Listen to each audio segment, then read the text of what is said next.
Good news, everyone. Richard Dawkins is back on his bullshit. I mean, I don't know if he ever got off of his bullshit, because I feel like ever since he had that stroke a few years back, someone just wrestled the social media accounts out of his control, so he would stop posting things about seeing two dogs in full 69 or whatever. But thanks to Dr. Matt Lauder over on Twitter, I did notice that Dawkins' latest venture is promoting a far-right Christian evangelical group's conference, Speaking Truth to Social Justice. Dawkins writes, "Pretentious postmodern nonsense is a serious menace in universities and contemporary culture. Peter Boghossian, James Lindsay, and Helen Pluckrose are heroes in the fight against it. Hear them at the London Conference on Speaking Truth to Social Justice." This is a conference put on by a group called Sovereign Nations, which is run by Michael O'Fallon.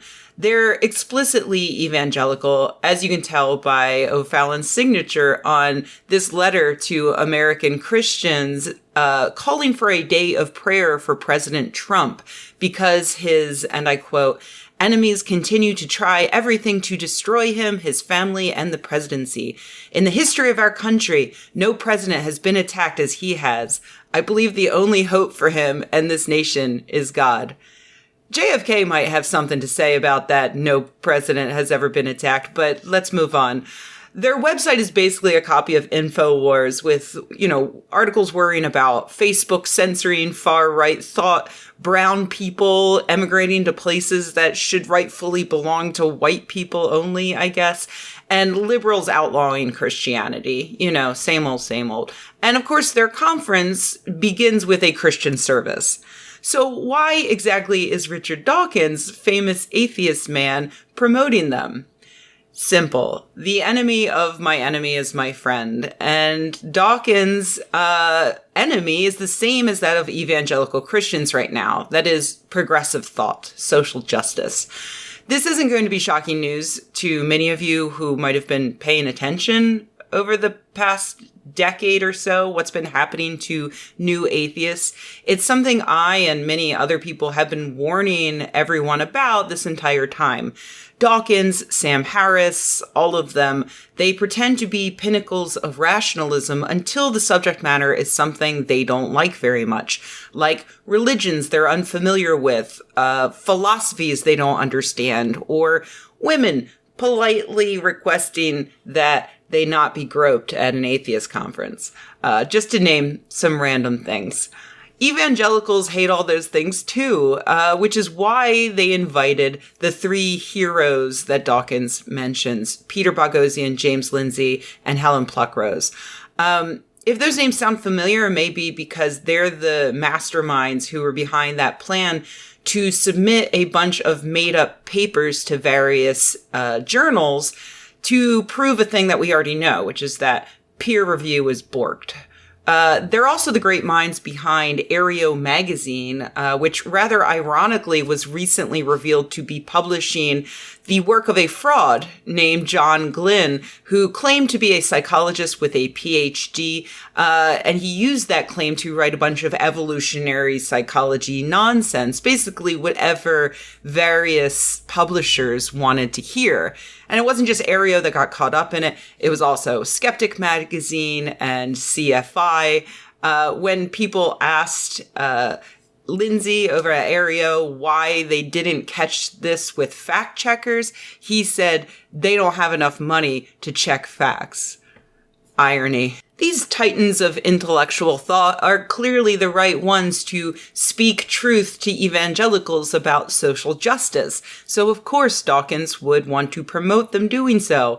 Or at least he did promote them doing so until either he realized how obvious he made his own agenda, or someone managed to get the phone out of his hand and deleted the tweet.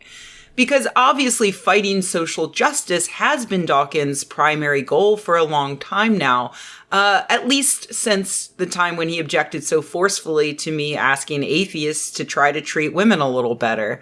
But a tweet like this really, it says the quiet part loud which he generally doesn't want to do. Dawkins is saying he does not actually care about the spread of evangelical Christianity. He doesn't mind supporting people attempting to introduce a theocracy to the United States. He does not mind promoting actual frauds if he gets to bash social justice while he does those things.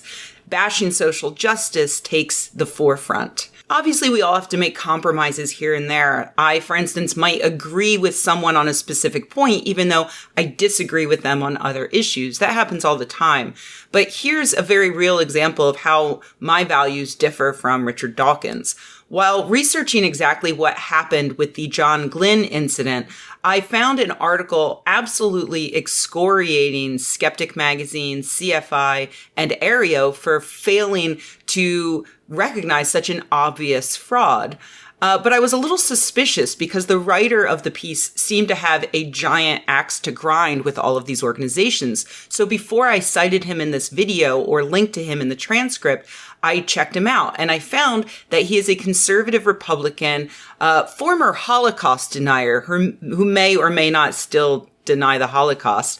I might agree with him that these publishers are major assholes who fucked up. And that not all of them are owning that fuck up as they should. But I think that author is a giant piece of shit of a person. And I will absolutely not promote his opinion just because he happens to be attacking people who I don't like. Dawkins does not have that moral compunction. If you are anti-feminist, if you're anti-Muslim, if you're anti-social justice, he will support you because it suits his priorities, whether or not you also happen to be a white nationalist or an evangelical Christian. And that's why a true skeptic can't have heroes. You can't just blindly promote whatever happens to align with your own worldview, because you're going to end up with some very strange and even dangerous bedfellows.